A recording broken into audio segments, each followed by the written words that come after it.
Spoštovano televizijsko občinstvo, lepo vas pozdravljam v novi televizijski oddaji Nostalgija.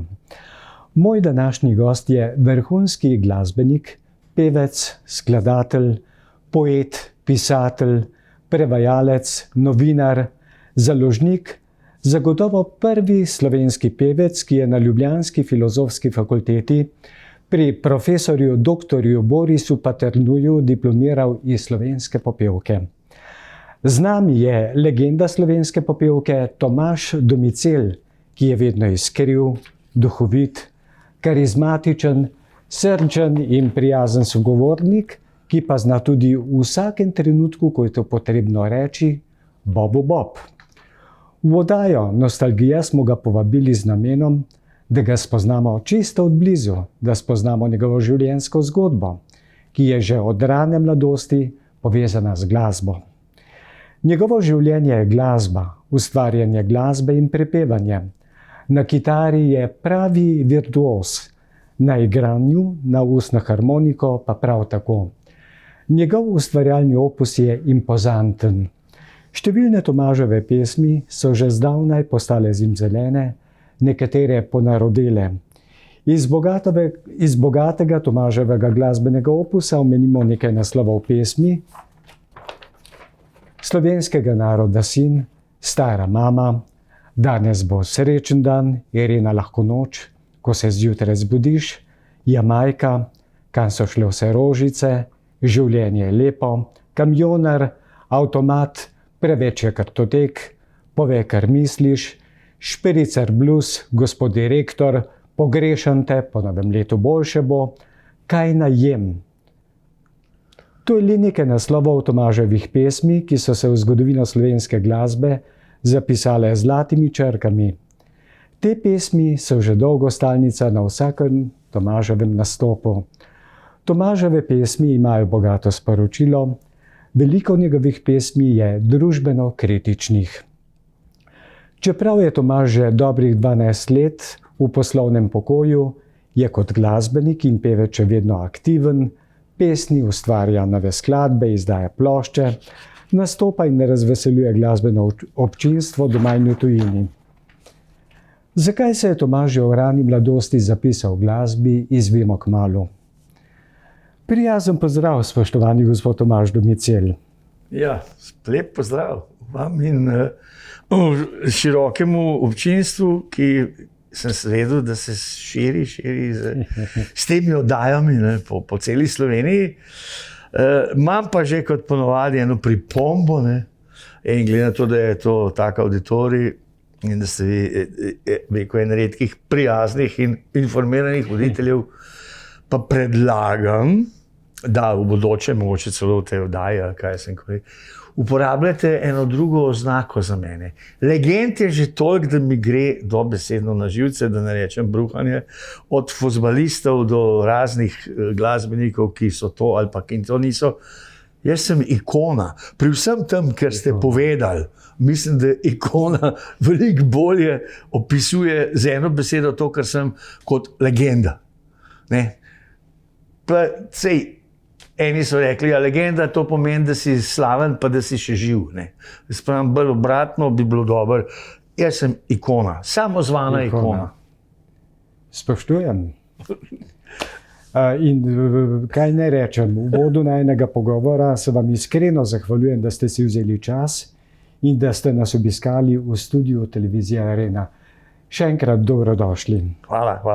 Jaz se pa opravičujem za tole takojšnjo tečno intervencijo, ampak potem slovim, zakaj ne bi nadaljeval, če mislim, da sem upravičen. Jaz spoštujem. Spoštovano televizijsko občinstvo, tokratna oddaja bo nekoliko drugačna. Gospod Tomaž Domicel bo vse skladbe zaigral in zapel v živo in bo tako oplemenitil oddajo. Gospod Tomaž, za uvod v našo oddajo nam boste zaigrali miks največjih uspešnic. Prva bo Slovenskega naroda sin, sledila bo Življenje je lepo, Danes bo srečen dan, pa vas uvodoma, predno bomo slišali te skladbe, da uvodoma nekaj poveste o teh skladbah.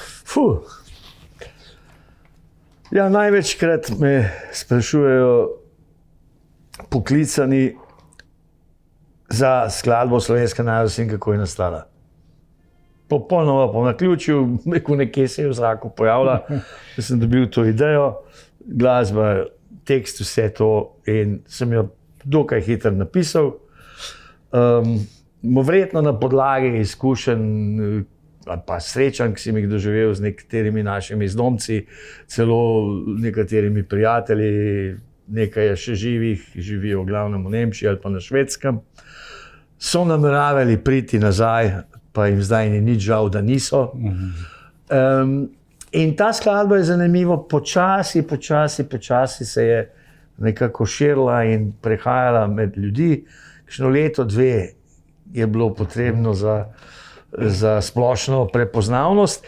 Največje zasluge se mi pa zdi, imel pa Dečo Žgur, ki je to pesem prepoznal kot eno izmed potencialnih uspešnic. To je bila na albumu 48 najprej posneta in objavljena. Sem jo zaigral samo s kitaro, Charlie Novak, moj prijatelj, sicer basist, je igral harmoniko, jaz sem pa orglico igral in pel. In to je bila osnova. Potem je pa čez nekaj tednov Dečo Žgur rekel, da bi pa to skladbo on malce oplemenitil še z violinami, z dodatnimi inštrumenti, z vokalom njegove žene oziroma zbora Nade Žgur. Če imam kaj proti, se je odlično. No, in takrat je pa to se še bolj razširilo in se mi zdi nekaj let zatem, po moje 2 leti, pa 3 mesece, če bi zdaj računal, ker to je pošlo ven marca, pol še eno leto, nekje leto, 2, mogoče pa 2 meseca, tako da hočem zdaj datum določiti. Kdaj sem prvič zaznal, da je pa to postaja dejansko nekje ljudska ponarodela oziroma splošno znana pesem. Ko so bežigrajski maturanti, to je bila bežigrajska gimnazija, šli na en svoj pohod z cilindri in rožami in cvetjem. Jaz sem pa stanoval v Plavi laguni, takrat čist blizu gimnazije, zaslišam, da pojejo to pesem. In to kar tako spontano. Wow. Potem, kmalu zatem je bila pa nogometna tekma. Slovenija-Albanija. Na stadionu bežigrajskem, ki je že obratoval in še obratoval takrat seveda. In slišim, da sred tekme, nekje v 72 minuti, se vsuje zbor, cel stadion. In pesem Slovenska narodnost. Ja. Potem so mi še kolegi, ali tudi se spomnim, Tone Forneci, na hokeju jo tudi pojejo. Poje bil to en kratek posnetek. No, tako se je začel. To je ta. In se ni nehal. In se še ne bo nehal. In sem prav vesel, da tudi kad mene ne bo več, ker po moje še te hiše ne bo več, te televizije, bo ta pesem še krožila v taki ali drugačni obliki. Potem Življenje je lepo, to je bila tudi ena izmed pesmi, ki sem jo napisal ne zase, ampak takrat sem jo napisal za Dolco Marol, to ona je bila pevka, altistka pri Belih vranah, ona je mi dajala tisti lep, specifičen, žamaten ženski vokal in sem to pesem napisal za njo, za en festival in potem je ta pesem nekako zginila, vse je bila predvajana, ampak ni bila tako priljubljena, potem pa kakšnih 10 let nazaj je Alenka Godec posnela album So najlepše pesmi, že napisane številka 1, kjer je dala nekaj teh starih uspešnic na novo aranžirati. No, in sem bil zelo zadovoljen, ko je Jani HC, sicer zdaj basist pri skupini Siddharta, naredil odličen aranžma, priredba je fajn in potem tudi neka modulacija vmes in moj prijatelj Robi Pikl z kitaro, slide kitaro, to oplemeniti. In takrat se je pa ta skladba res prijela. In lahko zdaj rečem, da je moja 3. najbolj znana skladba, čeprav veliko ljudi ne ve, da je moja. Pač mislijo, da je Alenka Godec ali pa kvečemo kakšen. To je pa ena od, ne vem, Belih vran. Danes bo srečen dan, je bila pa namensko napisana za festival Slovenska popevka leta 1975. Ne bom zdaj spet razlagal, kakšni so bili problemi. Tam so neki strokovnjaki rekli, da sem neprimeren za ta festival, da so popevkarski festival, pa to so hoteli nekoga drugega, da bi jaz samo kitaro igral. Sem rekel, ne, pesem bom jaz umaknil. Joj. No in takrat so potem spremenili pravila in so še zdaj taka, da če enkrat pošlješ skladbo na ta festival, jo ne moreš potem umakniti. Ker jaz sem rekel, da jo bom umaknil, če ne bom jaz pel in igral. Ker tukaj je zelo specifičen uvod, na 12-strunsko kitaro, vmes je še enkrat kitarski solo, se rekel, nihče ne bo tega pel, jaz pa samo igral in obratno. No, in pesem je bila nagrajena. Pesem je nagrajena, imam celo sabo, se tole je bilo bolj piškava nagrada za pogledati. Ja. To je druga nagrada občinstva, ne, srebrna kao, ne. Ker takrat so nam začeli dajati plakete.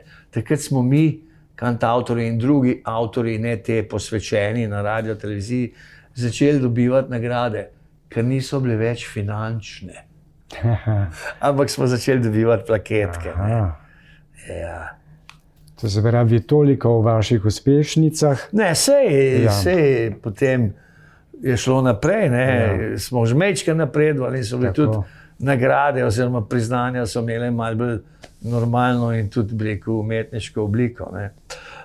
Ja, in potem je bila ta pesem, ne, se je začela tudi gibati in vrteti in tako in zdaj je dejansko, rekel, moja druga najbolj znana, tudi tako rekoč ponarodela, tudi seveda mlajša, ne, kot je slovenskega naroda sin, ta kroži od leta 75.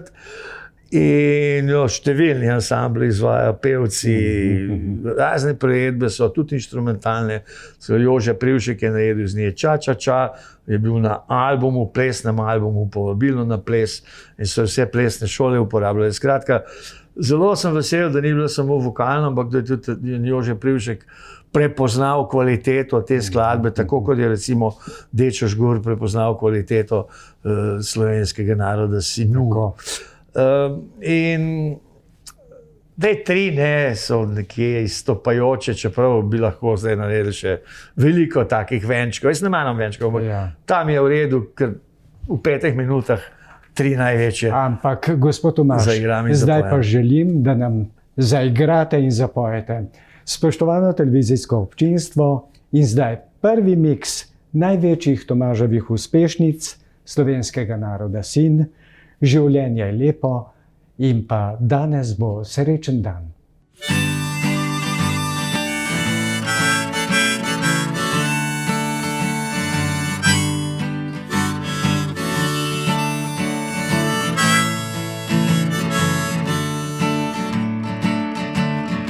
Na planini je živel, brat je stare pesmi pel, se življenja veselil, nogovinca je popil, ko je prvič šel v svet, si pripel rdečni cvet, ki ga življamo oko, mati dala je v slovo, oče zgubljal ni besed, bil je tujce klet, fantu dal je v spomin, zeleneči rožmarin in dejal,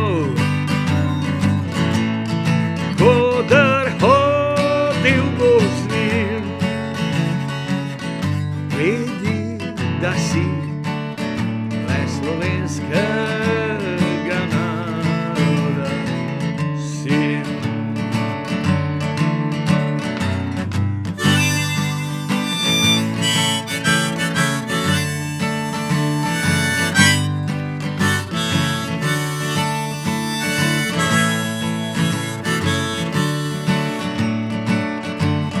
Sam utiral si je pot, videl mnoge zarod, težko se premagoval, ker ubijati ni znal, večkrat jokal je na glas, čakal je vrnitve čas, nič več ni le zmagoval in zato si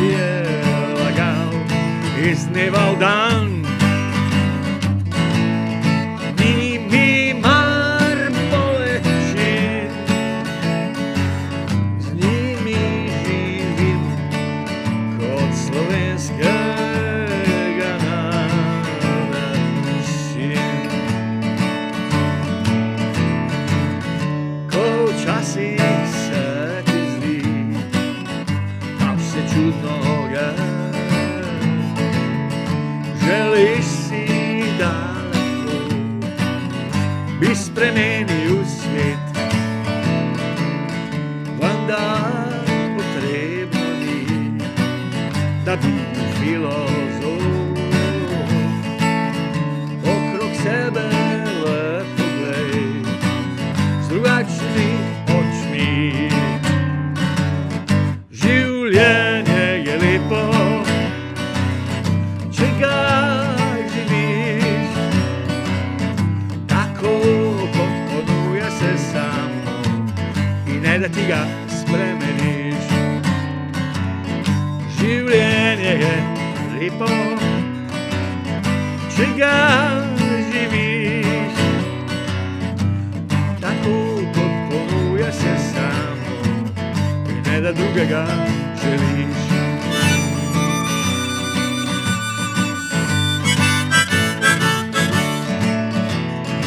Vem, da danes bo srečen dan, ko sem začutil že zjutraj, zagotovo danes bo srečen dan, tudi to se zgodi.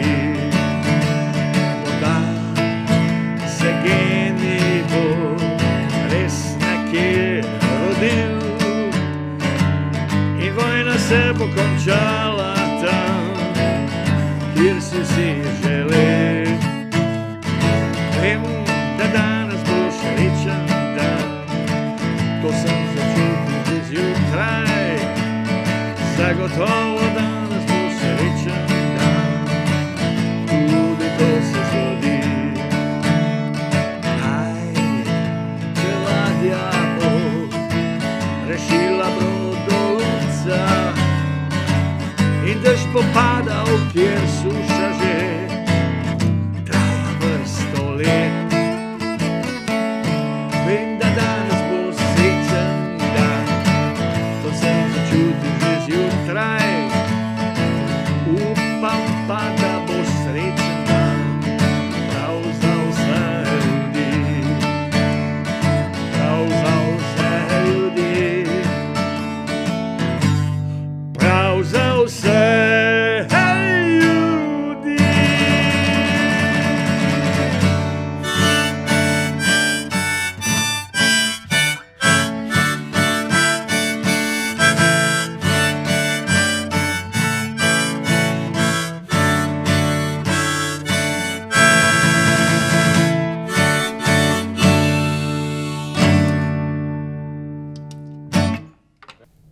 Tomaž, zdaj ko smo slišali miks največjih uspešnic, želim, da se skozi pogovor sprehodiva skozi vašo bogato in ustvarjalno življenjsko pot, ki jo že v ranem otroštvu zaznamovala glasba.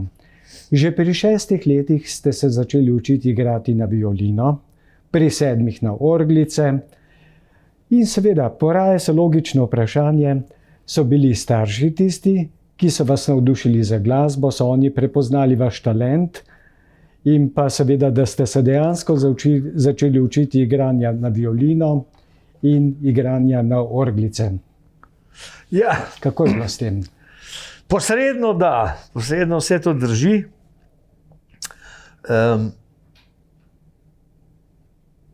Moja mama je bila zelo glasbeno nadarjena in pozneje sem še ugotovil, da je bil oče tudi. Mama je bila doma, je prepevala do polne, ki je delala, ki je kuhala. Razne arije, razne tudi nekatere popevke, takratne, operete, predvsem operete, tako da moram zdaj preskočiti ene 40 let ali celo več. Enkrat sem šel na Dunaju na eno predstavo znanih operetnih melodij, od Straussa, Leharja in tako naprej. Samo zato, ko me je to zanimalo. In ko sem prišel tja, sem vse te melodije poznal. Besedila so se mi pa slovenska začela obračati. Prosim. In to so bile vse melodije iz teh Pri belem konjičku, Grofica, Marica, ne vem kaj. In vse to je prepevala vaša Vse mama? to je moja mama prepevala. Neverjetno. Jaz sem odšel, pa tiste, kaj more, Stanislav za to, če je otvare. Prosim. In se mi je začel to vse nazaj obračati. Se rekel, to je bilo to. No, za očeta pa vem, da mi je leta kasneje, že ko sem jaz igral kitaro, rekel, veš, jaz sem tudi saksofon igral. Sam pol smo se preselili v Zagreb, pa pol sem nehal pa to. In enkrat se spomnim, je bil neki izlet, ne vem kakšen, mogoče smo šli zmoni, ampak mislim, da je bil nek sindikalni izlet, ki so pel te starejši ljudje, ne? In je tudi oče pel zraven nekaj teh narodnih. Wow, in to gor, lepo, v harmoniji. Neverjetno. Tako da je bilo nekaj na tem. Šel sem po glasbeno šolo že s 5 leti, sem se najprej note naučil, potem sem šel pa še enkrat v prvi razred, takrat sem pa violino pri 6 začel igrati. Ko sem bil že bolj resen, ker pri 6 sem šel tudi v šolo. Jaz sem pri 4 letih in 5 letih že bral in pisal. In so rekli, potem pa pojdi še note se naučiti. In potem sem se šel pa še violino resno učiti, ker sem hodil že v prvi razred. Tu druge stvari, pri 7 letih mi pa starata, ki je bil pa se mi zdi najbolj glasben od vseh, se pravi od mame, oče, prenesel orglice. Sony Boy, še zdaj se jih spomnim, v rumeni škatlici z rdečo podlogo in sem polesti začel malo igrati, on mi je malo povedal, pokazal, potem sem pa kar sam začel. In potem vem, še zdaj mi kdo reče, ki ti vedel, koliko si na izletih težil, ki smo imeli šolske izlete, ti si skozi orglice igral.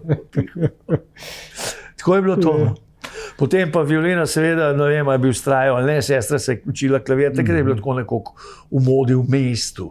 V mestu, fantek bo igral violina, punčka pa klavir. Na deželi pa tako, ne. Vsi harmoniko ali pa klarinet. Kakšni so bili pa učitelji v šoli, v glasbeni šoli? To sem glih hotel povedati. V glasbeni šoli tam so bili kar v redu, se mi zdi. Medtem, ko moram pa žal za violino reči, da je bil pa nemogoč. Nek frustriran violinist, se še spomnim, ko se je pisal, samo ne bom ga zdaj pokojnika upravljal. Ni imel niti živcev, niti ni znal nas učiti, oziroma me učiti. Vem, da sem mu rekel cel luk, ker je bil Štajerc in on je skozi zahteval, da vlečemo cel lok, pač od začetka do konca, ne žagati, kar je imel čisto prav, ampak je skozi se daril cel luk, pa z lokom pa to. No in sem mu rekel cel luk. In pri 9, v 3. letniku, prej sem imel tudi te produkcije in sem bil zmeri kar dober. Vem, da sta bila 2-krat boljša od mene Plestenjaka. Od Jana bratranci, stari bratranci od Plestenjaka sta oba igrala. En se mi zdi še violino, še zdaj igra tukaj še po inozemstvu.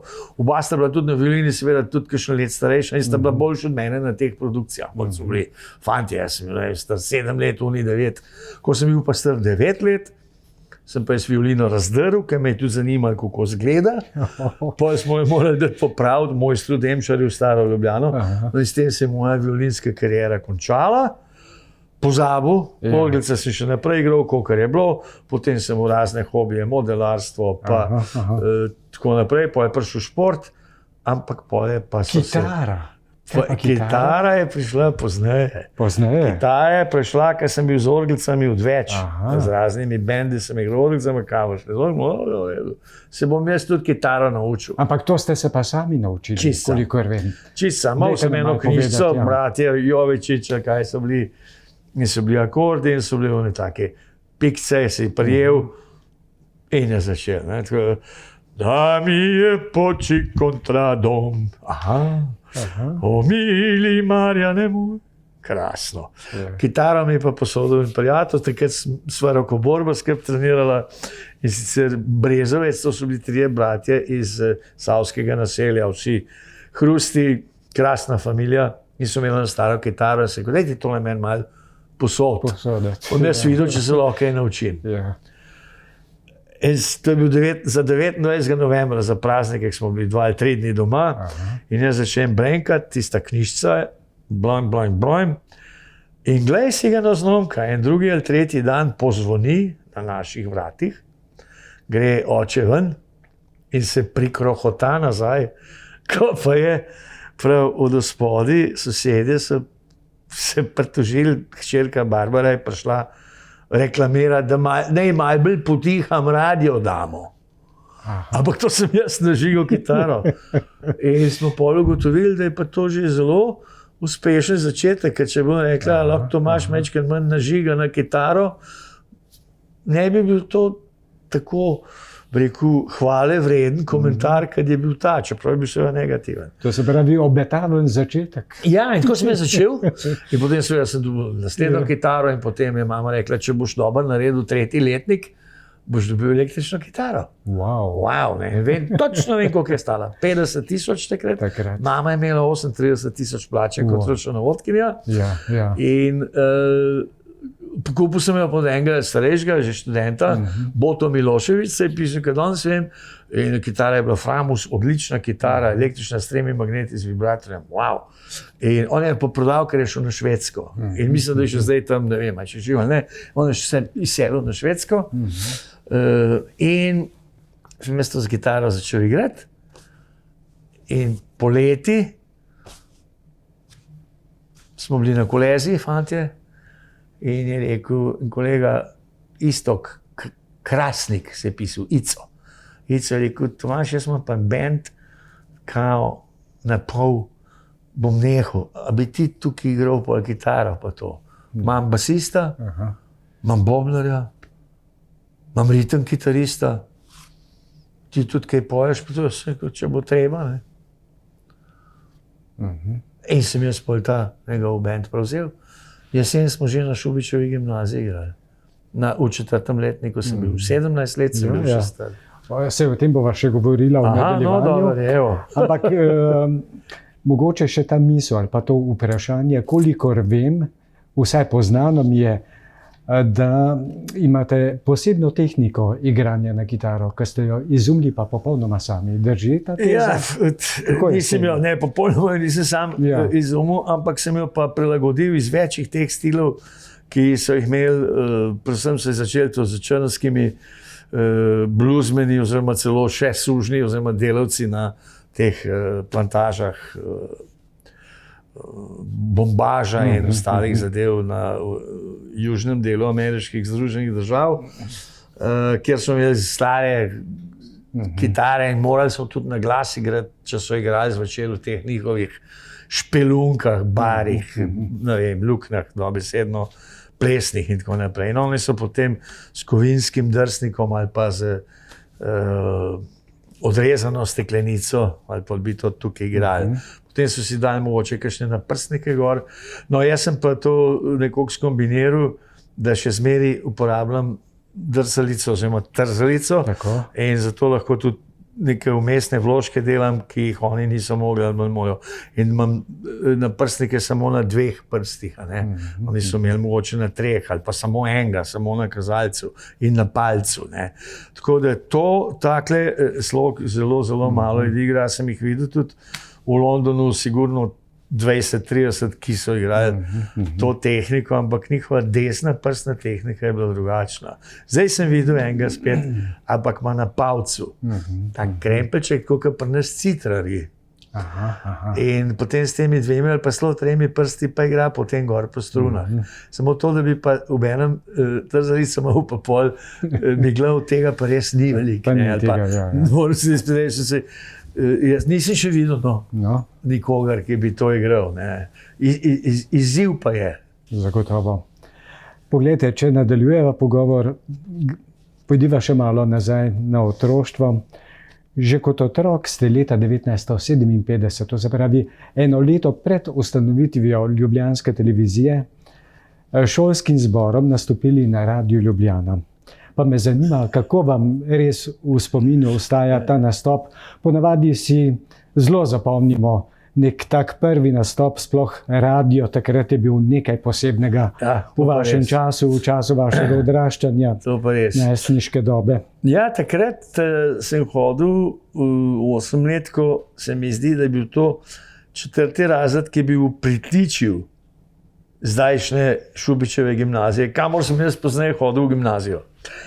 In je bil en prijazen star gospod, ki je znan, tudi bil zborovodja in tudi se mi zdi, da je veliko teh priredb naredil in tudi svojih skladb.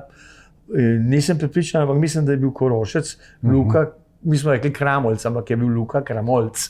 In je bil dober. Jaz, recimo, to je bila ena redkih stvari, ker nisem bil čist karan ali pa da bi me vrgli ven zaradi nemirnosti, ker so me vrgli ven iz pionirske in iz mladinske organizacije. Sem bil izključen. Jaz bi enkrat moral biti odličen, pa nisem bil, ker sem v vedenje 3. Takrat se je vedenje še ocenjevalo od 1 do 5. In smo šli potem na radio nekaj snemati, pevski zbor, ne vem, 3. ali kjer osnovne šole, in se spomnim, kaj danes poznejših komentarjev spet, ja, kje pa je ta Tomaž, kje pa je zdaj ta nemirnež spet. In sem se jaz spomnil leta zatem, da sem zginil v snemalnico.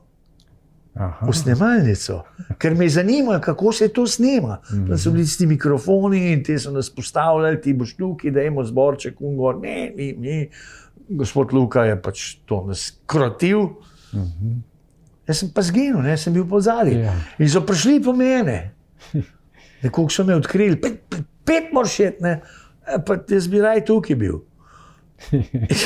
Zanimivo. Se pravi, ste bili tako vedoželjni. Absolutno, se še zdaj. Ja, se pravi. Namreč, potem je pa za mano začel hoditi, ko sem začel snemati, dejansko snemati. To je bilo pa 10 let kasneje, še več. Sem pa spet videl, seveda, te snemalnice in tako naprej, ampak tam je bil trak. Jaz sem rekel, ampak jaz se spomnim, da je bila žica, taka tenka, srebrna žica. Dejno, kaj. Zdaj sem jo videl, par mesecev nazaj. Imajo v arhivu, na Radiu Koper, imajo še zmeraj tak magnetofon v preddverju, na žico, na tenko, zelo tenko, milimetrsko, tako srebrno žico, in na to se je včasih snemali. Se pravi, imajo muzejsko zbirko in je to ohranjeno. Mislim, da imajo tudi na Ljubljanskem radiju, ampak to me je bolj zanimalo zdaj. Tudi na Koperskem. Zanimivo videti, po tolikih letih. In si rekel, to sem tako kot otrok videl. Poglejte, vašo mladost je izjemno zaznamovala glasba in učenje na inštrumente. Nekaj malega ste že povedali, kaj ste kot najstnik še radi počeli, razen glasbe. Se še spomnite tramvaja v Ljubljani? Seveda. Ne samo, da se ga spomnim. Veliko sem se z njim vozil, sem hodil na očesno kliniko. In sem se vozil veliko s tramvajem. Najprej smo se veselili, jaz sem najprej v Šiški stanoval, potem smo se preselili v center Šiške, se spomnim, smo še vozili, seveda, to je bilo skoraj vsakič neka ekspedicija. Jaz sem stanoval na jami, takrat je bila Kneza Koclja 4, hiša še obstaja. V Šiški. Ja, v Šiški. Zdaj je na jami, ne vem, koliko je številka, ampak hiša je še tam. In potem se pa spomnim, da sem tudi bil in celo en posnetek črno-bel filmski obstaja, ko je Frane Milčinski Ježek, preoblečen v Franca Jožefa, vozil zadnji tramvaj, ko so v Ljubljani tramvaj ukinili. Jaz sem se pa zraven smukal. Vem, da sem se tu zelo prehladil, ker je bilo, se mi zdi, v februarju ali takem hladnem letnem času. Potem pa še ni konc tega tramvaja, ko sem šel pa leta 5, se pravi nekje 64, 65, pa še malo pozneje, ampak takrat v Subotico prvič je pa tam vozil tramvaj, Subotica, Paličko jezero, to je 5, 6, 7 kilometrov, taka proga. In so imeli tramvaj in se je izkazalo, da so to ljubljanski tramvaji, da so z Ljubljane v Subotico te tramvaje prodali. Ja, se ga še spominjam. In to je bila lepa stvar in škoda, da niso to posodabljali. Potem je prišel trolejbus, trolejbus z 2 tema gor odjemalcema elektrike, no, to je bilo precej komplicirano, po elektrike zmanjkovali. Te trolejbusi so imeli tudi ene baterije, tako da je mogoče 500 metrov, če klih kaj se zgodilo, strgali, crknili so te trolejbusi sami po sebi vozili. Zdaj pa, ko hodim, recimo, predvsem tudi v Italiji, pa to imajo pa fantastične tramvaje, ki sploh nimajo več gor inštalacije, ampak spodaj v zemlji. in so tihi in to teče. To se pravi, je škoda, da je Ljubljana opustila. Sej so tudi železnice ukinili, Ljubljana vrhunka in tako naprej. Pol ne vem, koliko dolgo smo bili, 30 let brez železnice, Ljubljana Kočevje. In takrat so jo naredili, ne vem, s krampi in lopatami za Franca Jožefa so jo naredili v pol leta, v enem letu, pri nas so jo pa 30 let obnavljali. Tako naprej. Ne bomo sam šimfali. Če greva pametni ljudje to vejo, ampak nečejo toliko o tem razmišljati, ker so potem res depresivni. Ampak če greva midva še malo na Ljubljano in na čas vašega odraščanja, Ljubljana je bila kar majhna v vašem času odraščanja. Poglejte, avtomobilov je bilo takrat malo, bili so redki. Niti vsak dom ni premogel radijskega sprejemnika, kaj še je televizorja. Vaši spomini na ta čas. Mečke, to pa ne bi bili zdaj A stari in B revni. Jaz mislim, da radio je kar bil. Tega, bi rekel, tranzistorskega pa res ni še vsak imel.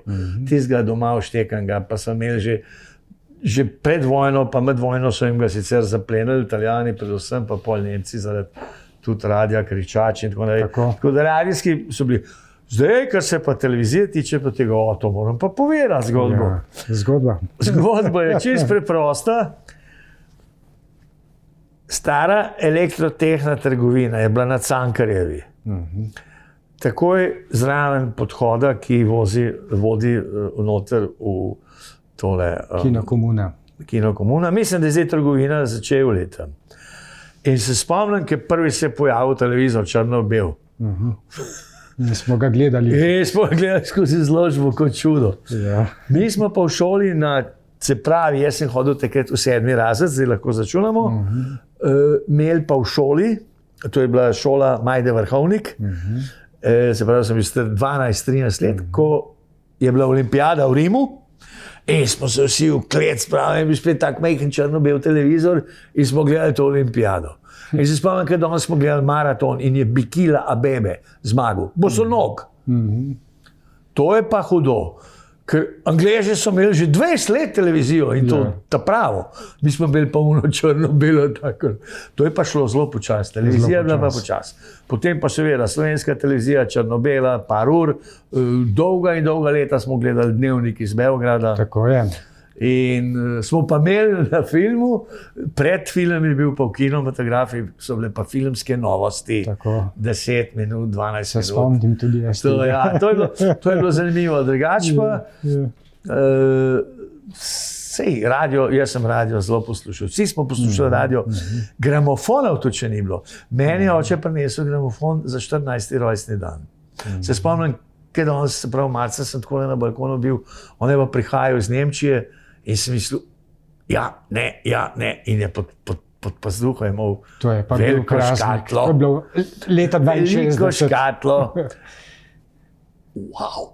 In ko ga je odprl, je bil Philips, krasni. Še danes ga imam in dela. Super. Na vse obrate, 16, 33, pa v 45 in še na 78. Kaj sem bil še, kaj pa zdaj? In potem stara mama pa teta so mi neki drobiža dali, jaz šibam v elektrotehno pa ta veliko. To je pa tam, kaj je zdaj en šiptarski lokal, zraven Kozovca. Tam je bila elektrotehna, ogromna trgovina in od zadnje je imela pa majhen, tak bi rekel, za ovinkom so pa plošče že prodajali. Gramofonske in to neke licenčne, jugotonove. In točno vem, kjer sem kupil. In jo tudi še imam. Katero? Ovitka nimam. Elvis Golden Hits. Tista, ki je bil na sliki gor zlate plošče, on je mu pa zlate reklici, zlatega lameja. In potem so mi tisto vitek so mi enkrat v eni tiskarni spridili, ampak ploščo imam pa še zdaj. In je zgulena, ampak ne preskakuje, dela. Ta druga plošča, ki je bila, sem pa kupil nekaj od Louis Armstronga. Ne bom se točno spomnil, je bila pa ta mala, je bila pa na 45, to je bil pa album. To je velik in so vse te gor, Hound Dog in tako. Tako se je začel. To so res žlahtni spomini. Ja. Pojdiva naprej. Po končani osemletki ste se vpisali na znamenito Šubičevo gimnazijo oziroma Šubičko. kot ste jo takrat imenovali mladi. Pa me zanima, ste radi hodili v hram učenosti, kako ste doživeli Šubičko in druženje s sošolci? To so pa tudi anekdote. Ja, anekdote, to bi morali bolj sošolce spraševati. Ja. To je bila druga gimnazija. Prva je bila Bežigrajska, ta je bila pa druga. Potem pa ne vem, kje so še bile, vem, da je bila še na Poljanski, pa na Viču, tista so bila bolj odeleč. In kaj pa jaz vem, mene je zanimalo, razne stvari so me zanimale, seveda, ampak tiste šolske, pa tiste pitlarije, ne, recimo zemljepis me je zanimal, zgodovina delno. Angleščina me je zanimala, seveda, že zato, ker me je glasba zanimala, ne, in sem se res intenzivno učil in čital in tako naprej. Pa sestra je bila 3 leta pred mano in ona je bila pa še na klasičnem oddelku, tako da sem jaz kar precej teh zlasti lingvističnih stvari, tudi kar se angleščine tiče od nje, dobil, tako sem se tudi pri njej naučil pisati in brati. In to celo v rikverc, čez mizo. Jaz še zdaj kaj preberem takole, ki je nasprotno stran. Mogoče me je 2-krat celo pri kakšnih zaslišanjih ali pa sklepanju pogodb to rešil, ker sem videl tisti, znajo prebrati, česa drugi niso znali. Sošolci, sošolke, hec je bil, ker jaz sem zamenil 5 oziroma 6, 8 let, takrat so nove gradili, pa selili smo se pa to. In sem z nekaterimi spet skupaj prišel. Z nekaterimi sem bil sošolc v 2., po 3. razredu, pa sem bil pa nadoma spet v 1. razredu gimnazije. Še to moram povedati, jaz sem se zelo veselil, da bom šel v nižjo gimnazijo. Ravno tisto poletje so pa spremenili. Ker takrat je bilo 1., 2., 3., 4. razred, to je bila osnovna šola, potem je bila pa nižja gimnazija ali pa strokovna in tako naprej.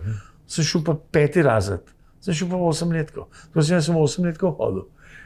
In ko sem 8 razred zaključil, ja kam pa zdaj? Seveda, nekateri sošolci so šli v strokovne šole za elektro, za strojno, deklice so šle, ta pridne so šle v gimnazije, druge so šle na ekonomsko srednjo, eno so šle za frizerke in tako naprej. Jaz sem prišel zdaj na tak čuden konglomerat, veliko nas je bilo. 35 ali koliko v razredu. Kdo pa je od znanih hodil? Se mi zdi, da je kar veliko znanih. In sošolci v sosedne, nikar ni. Pa če začnemo z najbolj znamenitim preko Slovencem, zdaj verjetno Slavoj Žižek. Je hodil takrat. Potem nekaj tednov nazaj sem gledal bivšo ustavno sodnico Vedamovo, ampak je bil še Kopriva, Silvo, sin od znamenitega profesorja, ki je učil latinščino, Silvo Kopriva. Jernej Jung, recimo, je tudi na klasični oddelek hodil. Tomaž Kijauta, ki je bil en redkih, ki je pri 17 maturiral, potem moja sošolka Spomenka Kobe, ki je bila ena najbolj znanih, mislim, da še zmeri dela, strokovnjakin za magnetizem, je leta in leta v Avstraliji delala, potem Matija Maležič, alpinist, Zumajar, tudi znanstvenik, te mikro, to so ljudje, ki so čist z druge zgodbe. To so ljudje, ki so na inštitutu Jožefa Štefana in meditirajo in delajo, bi rekel, nedoumljive stvari, recimo mikrostrojčke, da ne bo treba več ljudi operirati, ampak ti ga bojo dali v žilo in se ti bo pol noter nekam zapeljal in te operiral. Zato so moji sošolci. Z lekterimi sem pol še na fakulteti, sem se šel, ker sem šel pol v drugo smer. Ampak drugače, mene je bolj zanimal najprej šport, pol pa glasba. In sem v gimnazijo bolj zamašilo, da kar nekaj si moral še uradno delati. Ampak v gimnaziji ste ustanovili že prvo skupino. A to pa to sem jo dobil na kolezi. Da spregovoriva o glasbi. Ja, sem jo dobil. 3 od 5 članov sem dobil podarjene, potem 4. sem bil jaz, 5. je bil pa pevec Jernej Jung, ki je pozneje postal tudi ritem kitarist, ker je ritem kitarist šel. In to smo delali eno sezono. Pa Janez Bončina Benč. Janez Bončina Benč je prišel za novo leto. Na mesto Jerneja Junga. Tako je to bilo. Janez Bončina Benč je hodil pa na šolo za oblikovanje. Eno leto za mano in jaz sem ga spoznal na drsališču. Predstavil mi ga je pa Tomaž Pengov, ker smo bili vsi prijatelji s Prešernove, so bili oni, jaz še iz gimnazije Šubičeve, se pravi, smo bili dokaj blizu, jaz sem stanoval na Vošnjakovi in sem se takrat začel z Tomažem Pengovom dogovarjati, da bi on prišel v moj ansambl Helioni, ker je Jernej Jung odhajal. In pa je rekel, veš kaj, veste pa bolj takole, jaz imam ene druge načrte, ampak imam pa prijatelja, ker on je bil Prešernova 1, Janez Benčina Benč pa Prešernova 13. Aha. Pa ti ga bom predstavil. In me je predstavil na drsališču. Drsališče je bil takrat tako, kar, rekel, korzo. Smo se kar lepo imeli tam, pa tudi kakšne deklice. In si jo za roko prijel, tudi če ni čisto hotla, drugače je pa padla. Velike ljubezni so se tam kovale, ampak meni se je pa skoval band in prijateljstvo z Benčem, ki se je on pripeljal, goro človeka, prosim. No, pa je prišel po meni, smo malo probala, pa jaz k njemu. In ostalo je zgodovina. In to je bila simbioza. To je bila simbioza in nič naju ni smelo presenetiti. Potem je bilo pa še bolj zanimivo, smo igrali tisto sezono, potem je šel Bobnar Hojakom, ansambl je razpadel, smo začeli nekaj delati, probavati, jaz sem pa nekih drugih ansamblih že igral. Potem sem šel po Anglijo in mi je Benč pisal, dragi Tomaž, ne vem, kakšni so tvoji načrti, ampak mene so Mladi levi povabili v svoj ansambl. Wow, sem napisal, sem vesel, hvala, ker sem jaz z Mladimi levi tudi prijatelj, še študentskega naselja, kamor smo hodili mulci gledati pa poslušati. Sem rekel, jaz imam pa svoje načrte, jaz bom pa s kitaro delal svoje komade, pa tu je Dylan, Bob Dylan, Donovan, te so se že pojavljali. In tako je bilo in je še zdaj pravzaprav tako. Poglejte, gospod Tomaž, po uspešno opravljeni maturi ste se vpisali na Filozofsko fakulteto, kjer ste študirali slovenščino in angleški jezik. Kolikor vem, so vam predavali znameniti profesori, dr. Jože Toporišič, doktorica Breda Pogorelec, dr. Matjaž Kmecel, dr. Boris Paternu in drugi.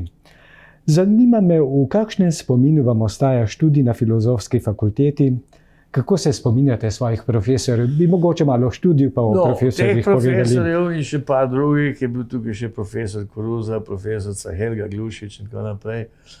Se spominjam zelo pozitivno, ne smem pozabiti, veliko znanstvenico, gospo Rožnovo, ki sem jo srečal še nedolgo tega v Ljutomeru na nekem simpoziju o Franu Miklošiču. In vem, da sem pristopil k njej in sva se pogovarjala in se kaj ste, jaz sem tole vašo ekspertizo poslušal, v takih trenutkih mi je kar malo žal, da se nisem lotil te akademske kariere. Me je pogledala in rekla, naj vam ne bo nič žal, tudi to, kar delate, je zelo dobro. Hvala. To je bil lep kompliment. Mi je pa že prej enkrat doktor Paternu to omenil in tudi seveda doktor, profesor, zdaj akademik Matjaž Kmecel, tudi ni imel nikoli nič proti temu, da sem jaz šel ven iz teh voda. Tudi celo z Jožetom Toporišičem sva se čisto lepo razumela, bil je pa res strog. Doktor Breda Pogorelec tudi, ampak ne toliko. In sem se čisto dobro razumel, se spomnim v drugem letniku, sem bil edini, ki je oba tako imenovana huda izpita trojčka naredil v spomladanskem roku. In drugi so malo prelagali, pa jeseni, pa so preložili, pa bomo drug let naredili. Pa sem mislil, kako pa je te bilo? Se ko polet imam špile, polet hodam okoli grad, ne moram se še študirati do jesen, moram jaz biti frej. Take so bile, odlično, res imam zelo dobre in lepe spomine še zdaj, medtem ko moram pa priznati, tudi dan danes, ker sem izkušen, bodi si z prijatelji, prijateljicami ali celo ljubicami, angleščina je bila pa... Kako bi temu rekel, da ne bi preveč svinsko izpadel. Druga ali pa tretja liga, lahko povem. Ampak vem zakaj. Bom pa spet pošten, moram pa povedati zakaj. Treba je računati na razmere. Angleščina še takrat je majčken krožilo, ampak recimo v 50-ih, 60-ih, ko se je začela res ta ljubljanska slovenska univerza razvijati, je bila angleščina še zmeraj sumljiva. To je bil jezik tako rekoč špijonov. Tisti, ki so znali angleško, so nekatere po vojni zaprli, nekatere orang zaprli, na raznih procesih. To z prve roke vem.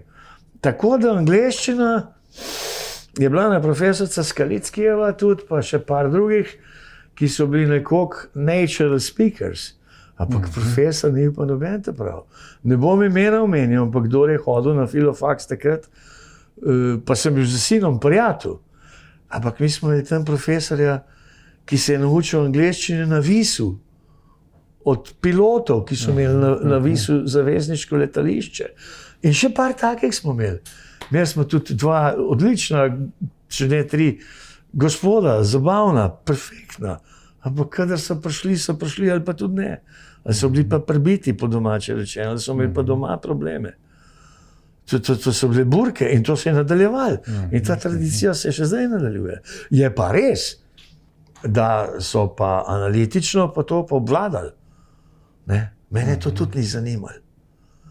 Mene ne zanima, koliko je knjig Jane Austen napisala. Mene zanima, če že kaj, koliko je Shakespeare delal, kaj je delal in tako naprej. Predstojnik takrat. Je huj štajerščino govoril kot Pučnik. This poem was written in 19th century. Se spomnim, enkrat je prišel ameriški profesor predavati in ga je ta človek pozdravil v imenu naše katedre. In Američan je požiral, tam nas je bilo v prvih vrstah par profesorjev, pa nas, ki smo kaj znali, pa se z unim Američanom že prej pogovarjali.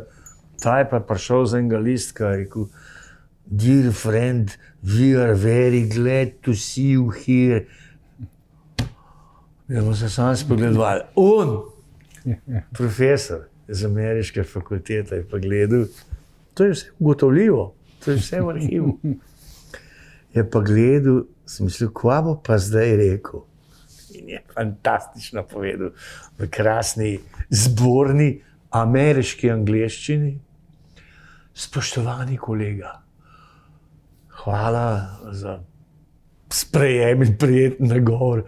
Upam, da bom lahko svojim kolegom in študentom v Ameriki dobesedno, enako zvočno vašo dobrodošlico posredoval.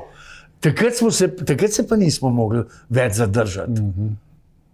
Bog je predstojnik, ampak je pa vse vedel. Literaturo nam je predaval iz listkov, ki so bili takega le formata. Beowulf, Vozvriten in no tako. Študentje ali profesori ali kolegi, ki tole gledate, ne misli, da sem zloben. Ja. Sem realen in kot je že prej rekel, klere gospod, brez dlake na jeziku. Tako, brez dlake na jeziku, ogromno žlahtnih spominov. Ampak začinjenih. Leta 1974 ste pa na oddelku za slavistiko pod mentorskim vodstvom dr. Borisa Paternuja pripravili diplomsko nalogo z naslovom Besedila slovenskih popevk 1962-1971 in presenetili. Bili ste prvi Slovenec, ki je na ljubljanski filozofski fakulteti diplomiral iz slovenske popevke, kaj ne? Ja, res je to. Ja. Res je to, 10 let, ne, smo vzeli Kdo vas je navdušil? Pregled, to sam sebe. Ne. To je bilo ena izmed stvari, ki sem jo že približno obvladal in obvladoval. Zdaj pa kako pa to spraviti na fakulteto. Ne.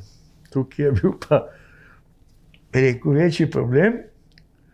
Zdaj to ni problem. Zdaj lahko na fakultetah zdaj delajo. Ni kar ni. Od popevk, regeja, pornografije, ne vem česa. Veliko. Slovo meni je že nekaj teh zadev bilo objavljenih in tudi uspešno zagovarjanih, celo v Gradcu.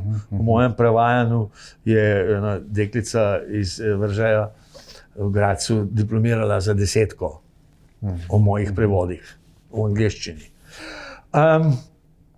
Takrat sem jaz prišel k doktorju Paternuju, ki je bil strok, ampak zelo prijazen, odprt človek, ampak res znanstvenik in slovel je predvsem kot Prešernoslovec. Tako, to je znano. Neverjetno. Ampak je tudi za druge stvari bil dokaj odprt in je rekel, no, kolega, kaj bi pa vi za diplomsko, ne? Ja, sem rekel, jaz imam en predlog, zdaj sem se precej s tem ukvarjal, sem tudi z Anglije prišel pred leti in tako naprej, spremljam zadeve in bi rad delal diplomsko nalogo z naslovom Vpliv mamil na slovenske književnike. Prosim? Ja, sem rekel, lejte, ja, kaj pa s tem mislite? Jaz sem rekel, jih je bilo kar nekaj, ne? No, zdaj tudi naštejem. Tudi Aramut ni nastal iz zraka, ne, pa Bogomir Magajna, pa tudi bi lahko noter seveda še kot mamila tudi nekaj alkoholikov dali, ne, ki jih je bilo pa veliko več kot tistih, ki so se ukvarjali z opijem, z heroinom, zdaj še ni bil heroin, ne, z drugimi opijati. Joj, to pa ne vem, to pa ne bi šlo, jaz o tem nič ne vem. Jaz pa sem začel to malo gledati in tudi iz raznih teh del. Jaz sem šel tudi po raznih lokalnih knjižnicah brskati, če mi je bilo kaj sumljivega in sem marsikaj našel, kar bi se lahko na to nanašalo. Je rekel, to pa ne bi, to pa ne bi. A imate kaj drugega mogoče v mislih? Ni bilo tisti premislek, ampak a imate kaj drugega mogoče v mislih? Ja, sem rekel, se veste, jaz prepevam, pa to, ja vem, se ste že tudi na fakulteti imeli nastope, pa sem, ja. Jaz bi pa delal slovensko popevko, ja, sem rekel pa v deležbo, ne, delež pesnikov, prav podnaslov te naloge je bil delež pesnikov. A ja, to je pa zanimivo, no in potem sem mu na pamet povedal, ja, Grega Staniša, ker je bilo veliko tega, da so delali dobesedno po naročilu in tako naprej, je bilo pa tudi veliko že tako imenovanih šanson, kjer so pobrali najrazličnejše pesmi, od Mateja Bora do Kajuha, do ne vem koga še vse. Rekel, to bi bilo pa zanimivo, no in potem se jaz tega lotil. In sem nabral, in sem šel v arhiv, hvala Bogu na Radiu Slovenija so me pustili v arhiv, takrat je bilo še vse na trakovih, nekaj na ploščah sem vse zvlal in tukaj je bilo na stotine in stotine, vse sem arhiviral, vse številke zaporedne, vse, naredil dodatek in potem sem vse te najbolj znane naše pesnike, ki so se tudi ukvarjali z besedili, naročenimi besedili, oziroma teksti popevk sem to potem nekako analiziral, primerjal tudi z pop artom in drugimi podobnimi umetniškimi trendi, tokovi v inozemstvu in se je izkazalo, da pri nas, recimo, glavno je bil Gregor Staniša, Svetlana Makarovič, Miroslav Košuta, Branko Šemen in še bi lahko našteval, ampak to so bili tisti, ki so bili baza. Sem pa tudi že takrat vključil noter in zaradi števila in tudi zaradi kvalitete, tudi Elzo Budal in Dušana Velika Vrha in še par takih. In sem naredil, sem prinesel dvojni A4 format, pri knjižničarke so se držale, kje sem to nesel, oče mi prinesel ta velik računovodski pisalni stroj iz službe, 2x A4, jaz sem na tisk klofal, potem sem naredil še ta dodatek, enako, 2x A4. Kako ćem pa zdaj to spet? Kaj v te knjigoveznice? Pa drago je bilo. Mislim, da je to še zdaj. Zanj sem celo videl, tam gor sem bil pred Osljah, plakat, oziroma reklamo, diplomske naloge. Kako je to, kakšne diplomske naloge? In potem sem videl, da so to prav firme, ki to delajo, da ti lepo vitek dajo. Da vežejo. Ja, certifikat, kot recimo poročni list. Ne, sem kot tam jaz po svoje naredil. In sem lepo vzel luknjač, naredil 4 luknje, zaves sem snel 4 rinke, jih raztegnil, dal noter 4 rinke in na vrh sem dal iz rahlo svetlo plavo obarvanega pleksi stekla, lepo narezanega, oguljenega, kao. Pa odzadaj trd karton, od spredi ta pleksi steklo, no noter sem pa z letrasetom črnim, takrat je Letraset, ki jih imam že napisal svojo diplomsko nalogo, Tomaž Domicel, Filof in tako naprej. In imam kopijo, imam še doma. Original je pa v arhivu Filozofske fakultete in vem, da je bil prvi človek, ki mu je uspelo to celo ven odnesti, ker je s svojim šarmom in imenom in tudi videzom prepričal bibliotekarke, da bi pa bilo to skoraj nujno. To je bil pa Slavko Hren, režiser, ki je delal enkrat oddajo o meni in je tudi to diplomsko ven vzel. Takrat sem jo prvič in zadnjič videl izgotovljeno. Jaz imam pa doma kopijo, pa še par časopisnih kopij, ker sem to potem tudi v delu sobotni prilogi mal predelano objavil in tudi seveda je nekaj kapnilo.